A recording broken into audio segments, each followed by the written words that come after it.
Oribe dry texturizing spray. This is the OG of all hair products. All of his stuff is amazing. I actually got the honor of meeting him when he first created this line. So usually what I'll use this for is to give myself a little bit of oomph.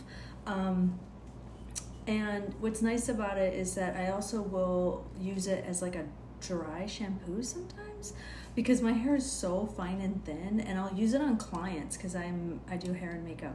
So usually how I set this out is I will take just like my finger, my nail. I don't have a comb in front of me right now, but usually I'll do a little piece and then I'll go like right underneath. And it has like a little bit of it's called texturizing spray, so it does have a little bit of a texture. A little chalky, but nothing crazy or anything like that. And then I'll get it a little bit right in there. So it just gives it a little